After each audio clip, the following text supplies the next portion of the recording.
Hi, I'm Val, and I love to talk about interior decor and design. And today I want to share with you the mid-century modern magic that is Bill Kaulitz's house. Now, to everyone's shock, Bill does not actually live in a Tokio hotel. Instead, he lives in an incredibly designed home in Hollywood, and both he and the house show a lot of personality in his recent Architectural Digest open door house tour. Say that 3 times fast. In my recent and very first home tour review of Kendall Jenner's houses, I mentioned that I wouldn't be very likely to do another home tour review anytime soon because I want to keep my videos varied, but this one just came out and as a mid-century lover, I just couldn't pass it up.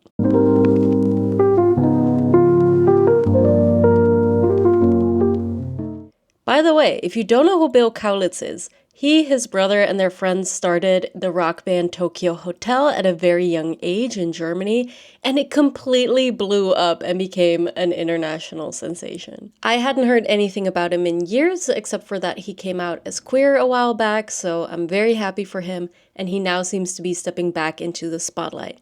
Which is why this is the perfect time to get a peek into his life, and most importantly, his home. So let's dive in. Ready, set, go!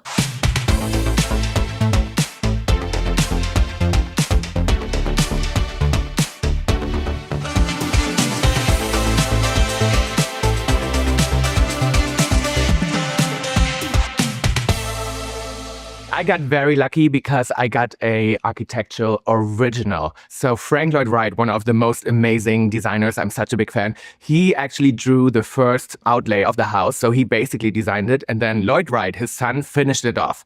So I got best of both worlds in a way, have everything original and the integrity of the house I didn't want to touch. So we basically just moved in and made it a little nicer. First off, I am incredibly envious that Bill is living in a freaking Frank Lloyd Wright / Lloyd Wright Junior home. It does make a lot of sense that this house leans a lot more mid-century modern than the classic, more organic Frank Lloyd Wright that we know. For example, his most famous work, Falling Water, was built in the late 30s, and he only drew the initial plans of this house, and then his son, Lloyd Wright, finished it. And this wasn't finished until the early 60s, so after Frank Lloyd Wright Sr.'s passing. But you can still see a lot of inspiration from Frank's work in this as well. Also, I don't know if he's wearing a wig or if that's his real hair, but it looks incredible. And I love that he still has those snakebite piercings that he got when he was younger. You can take someone out of the emo phase, but you can't take the emo phase out of the person. Trust me, I know. I love the dining table chairs because they kind of have that classic Scandinavian style, but at the same time they have a very organic, almost mineral-shaped type of backing. I do wonder how comfortable these are to sit on for long periods of time, but Bill doesn't really seem like the type to throw game nights like Kendall Jenner kept talking about, and maybe he doesn't throw any serious long dinners either. I don't love open bar carts or just a lot of alcohol on display in general. Maybe a wine rack, but even then, I think as a society, we're slowly shifting from being so casual and so pro-drinking and the very, oh, I'm just a wine mom, I just want this big of a glass of wine every night type of thinking to being a bit more aware of how harmful it can be when done quite often. Shameless self-plug, but I did do a video on dry January and what it was like to not drink for a little bit, if you want to check that out.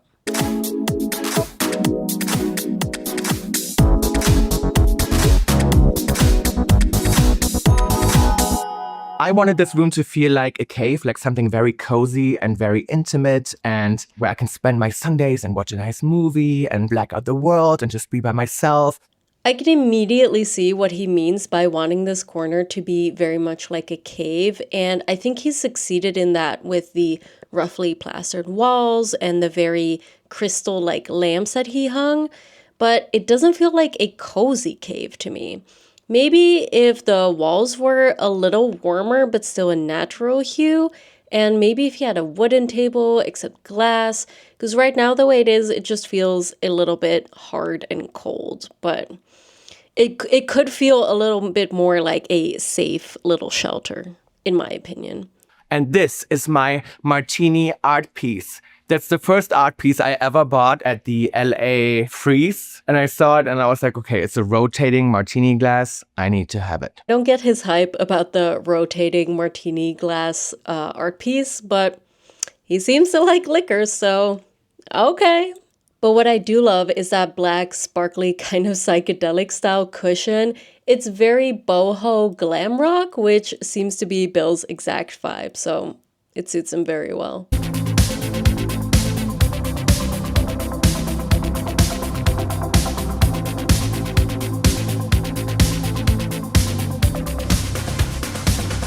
The kitchen is gorgeous, but he does have the exact same performative hanging copper pots out that we saw at Kendall Jenner's house. Can we all just stop doing this? This is a public service announcement. No more fake copper pots or I'm calling the cops. That'll be my slogan. We see another dining seat, this time in the form of backless stools, and that can't be very comfortable to sit on for long periods of time. But Bill claims that he sits there for hours working on his laptop every other day, so I feel like his orthopedic doctor might just want to try at this. Use a desk, Bill, and to everyone else, always get stools with the backs. I do think the Fendi seats are really pretty, though. So my fridge is very organized always. I love that it looks like a grocery store in a way. Is this Yolanda Hadid's fridge? Because everything is bizarrely organized and there's no food in there. Also, again with the alcohol, I don't even want to joke about it anymore at this point. I'm generally a little worried, but at least he seems cheery. Everything in the kitchen is original. The only thing we did, we retreated the wood. Even that shape, everything was original. The arches, everything was here. And we just gave it some love. I had to change the stone in here. Quote, everything here is original. The only thing we did is we treated the wood, unquote. Quote, I had to change the stone in here, unquote. Okay, so which is it, Bill? Was the wood the only thing you did, or did you also change the stone? I can't even be mad about this vague story because both the wood and the stone color look like they always belonged in here, and it worked out really beautifully. I don't think I would have chosen teal, but he says that's what Frank Lloyd Wright would have done, and he did the research, and it does pair really well with the warm tones in the rest of the kitchen. Also, I'm glad he left all the architecture the way it was. I think it would be a little bit of a crime to buy a house from such famous architects and then completely change the architecture itself. And how unique and what a gorgeous flow. Mid-century modern at its best.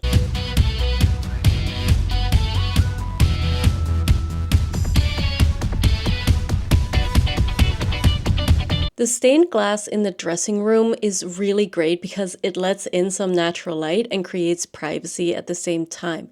Now, I know the house is kind of at the edge of a hill, but surely some of it faces the road. Otherwise, how would you get there? And I don't know, there might be some crazy soccer fans or just delivery people coming up to the house, so I think this is a really good solution. However, it does distort the light a little, and this is a dressing room, so I hope that he has both kind of ambient as well as task lighting in there so that, you can have a proper view of what your outfits look like. Again, I'm not a teal lover, but the teal cushions in here match the wood tone and the style of the house and the surroundings so well that I do love it in this space. Sorry to bring up the Kendall Jenner review again, but what a coincidence that they both have pink neon signs up. I wish I could read what it says or that he would tell us in the video, but it's too cursive for me to be able to say. If you can read it, please tell us in the comments.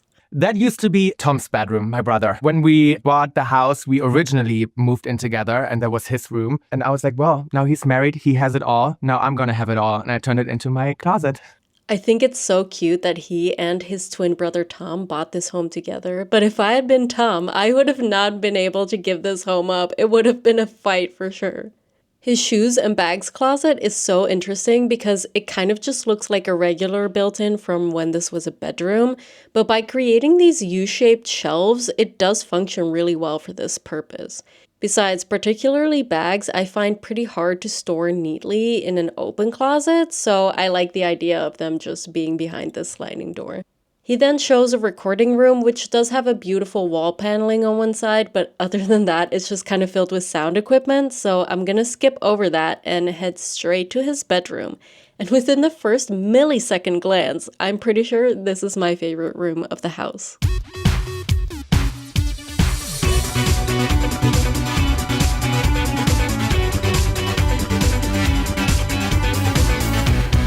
Welcome to my bedroom. This is where the magic doesn't happen. The suspended fireplace is so 50s California that I am shocked that it wasn't part of the original design, but he clearly picked this out really well. And I don't know what I'm more envious of, that or the panoramic view. I can't believe he doesn't spend a lot of time in here. I didn't want to get rid of these beautiful built-ins and I wanted to keep it original. So I needed a smaller bed that actually fits in front of the built-ins. From what we've seen so far, the decor here is the most airy, minimalistic, and zen of the whole house. And again, I really respect that he keeps the original elements, even if it means settling for a smaller bed. And I know I'm repeating myself a little, but after seeing so much content of people destroying beautiful vintage homes, it's so refreshing to see someone keep most of its integrity and only adding on what really suits the style, and in this case, the actual architect. Like, I feel like a TV needs to be hidden. I saw that at a hotel in Sao Paulo, and then I was like, okay, I should just have the same thing in my bedroom. So I had the great idea to put a TV behind this mirror wall. The hidden TV is pretty cool, although the mirror probably makes it even harder to see in the daylight than with a regular TV, but I also don't know if I love a mirror wall opposite of a bed because you're just staring at yourself, unless you're using it for fun times, but he said no magic happens in this bedroom, so what's even the point then, Bill? Maybe that's why he doesn't mind settling for a smaller bed.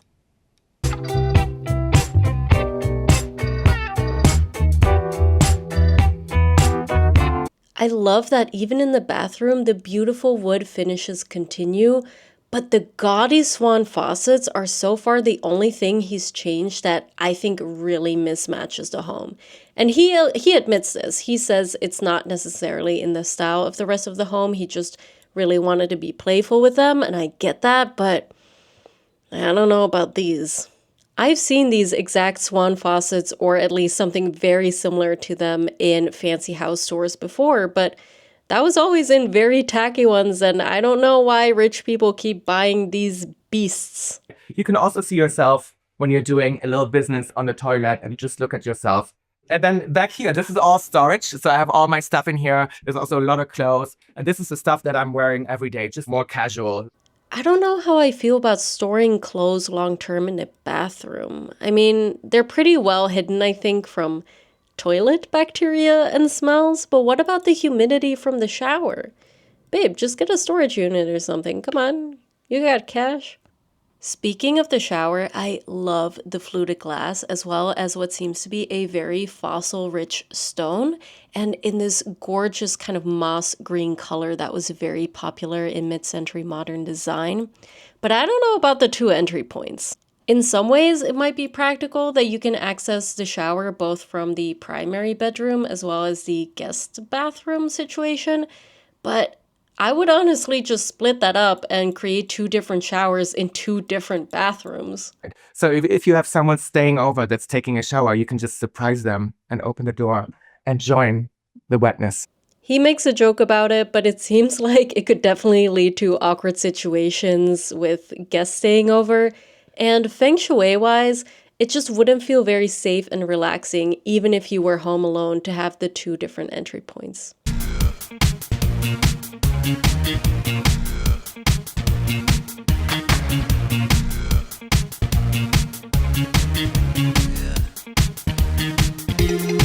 The garden, on the other hand, does feel very safe and relaxing and serene, and it's not only complementary to the style of the home, but to the surroundings as well.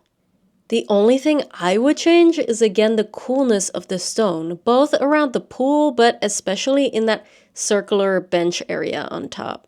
It's very gray, much like the TV cave area that we saw earlier, whereas the hot tub seems to have a more terracotta colored stone around it, and I think that works a little bit better in this scenario. But the olive green lounge chairs paired with the warm wooden side tables absolutely make up for this. A very nice choice. We lived in a tiny house. We had no money at all. And it was very gray and rainy. So basically everything changed for me moving here. And for me, LA is the ultimate freedom. I think this is what I loved the most about the city, that I felt like I can do whatever I want and I can wear whatever I want. I just found my peace and quiet here.